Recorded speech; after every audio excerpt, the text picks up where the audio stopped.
I think about the first time I was ever led by anyone in my life, because I think a lot of how we learn to lead is by the people we hang out with and the people we observe and the people we admire. And Johnny and I were finishing up our Saturday, running about the neighborhood, capes attached, no kidding, flying about the neighborhood, solving all the world's problems. I just wanted to thank Ron for a great way to start the day. There we stood on the edge of the roof looking at the tower, just out of reach, wondering, oh, we're going to get down. It turned into quite a problem, a bit of an intellectual discussion we had. After some discussion, my friend and leader, Johnny, looked at me and he said, Ronnie,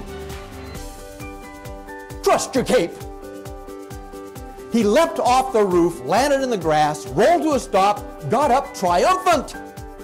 What could I do but follow? You kind of fall back, you get apprehensive, but the time comes when, okay, I got to be Superman, I guess, and bring out the cape. I think a leader engages others. I think we engage their attention first, their interest second, their emotional energy third, or somewhere up in the top, and their motion fourth. Ron's presentation was amazing. His Trust the Cape speech, that's going to be a great testament to project management, something that I'm really going to stick with. He really engaged the audience. We got to go around and speak and pass off answers to each other. It was very engaging and very informative. What do you love about working with people on project teams? The creative ideas that you get by working with other people. I love that too. Thank you so much for being a good sport. You've got something you like about projects, I'll bet. May I? Let me bring this over to you, miss. There you go. The opportunity to learning new things. Thank you for that. The message that resonated with me was getting people convinced to think with their hearts, not with their hands. At the count of 3, I want you to point at somebody at your table. Oh, chosen one, okay? At the count of 3, 1 finger, 2 fingers, raise out, 1, 2, 3, point. All right, hands up, oh, chosen one. Remain standing, everybody else sit down.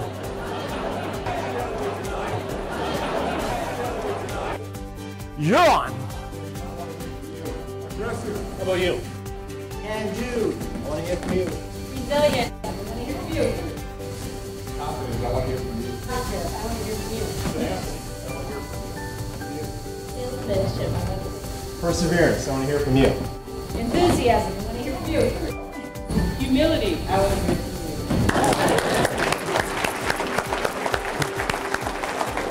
Thank you, leaders, one and all. Nicely done. If we lead people from a perspective, from an attitude base, that's what I hear right here, you're going to get good results. Because then you can choose what actions to take. Then you can choose how to approach a situation. You got the right attitude, the rest of it becomes pretty clear of how I go about it. Ron's speech was absolutely fantastic, not only entertaining, but informative, well put together, and engaged the audience. Really one of the best speeches I think I've ever seen. Now, if you're setting up a table that you have your boss sitting at, raise your hand. Yes, sir. Shout out to the other back corner. Give us a verb. Ask. Ask. Don't you love that word? Oh, don't you love that word? Okay, thank you for that. This corner, give us a verb. Thank you for that. Over here. Celebrate. Give yourselves a round of applause. You know, some of us are crusty and rough around the edges, and some are silky smooth, and they can both be good leaders if their attitude is one of integrity, of helping others, of performance, of those issues. Would you agree? So it's not about style, it's not about who we are, it's not about accent, it's about attitude, fundamental values that we have and hold about members of our team. We chose to bring back Ron Black. He's a very dynamic speaker, and he tailored his message for us this year, which is step up your project management skills, future trends in project management. If you can send the message, you count and I care. If you can do that in those moments when you need to lead, I think we're on the right track of being better leaders. Binky came to my 40th birthday party, and she brought a gift. When she walked in the front door, I said, Binky, geez, thanks for coming. Glad to have you and Bob here. And but you really didn't need me to bring a gift. You know, I might act like I'm 8 years old, but I'm an adult. You didn't need to bring a gift. She said, Ron, open the box, open the box. And so I took the box from her, and I opened it, I unwrapped it. It was beautifully wrapped, and inside of it was an envelope and a pair of tennis shoes. And I said, Binky, what's this all about? And she says, Ron, open the envelope, open the envelope. So I opened the envelope, and inside the envelope was what she called an enrollment form. And she said, Ron, I've enrolled you. I said, in what? And she said, a half marathon. Binky, I don't like running. I didn't like running in the Marine Corps. Don't like running now. Don't plan on running in the future. Thanks very much. But honestly, Binky, she said, with great clarity, Ron, you're getting a bit fluffy. Well, several weeks later, I found myself in Phoenix at the first ever half marathon I'd ever seen. I'm not a runner. I still am not a runner. Honestly, there I was in the middle of 5,000 people. And there we are shivering at, it must have been all the way down to 60 degrees or something in Phoenix. So we're all shivering, right? Looking at each other in this mass of humanity. And a gun goes off. What do I know? I dropped to the ground. Binky says, Ron, come on, we've got the plan. I said, Binky, what's happening? She says, Ron, come on, we've got a plan. Move with me. So she led me. And so I got up, I saw this herd of humanity moving, and I followed the pack. And I ran as hard as I possibly could to keep up with these people. So there I was, running. It's not so bad. 10 steps later, oh my, 30 steps later. Pretty soon I'm gasping for air. I'm looking at Binky for some leadership. She says, Ron, we've got the plan. The plan is we'll start slow, and we'll finish weak.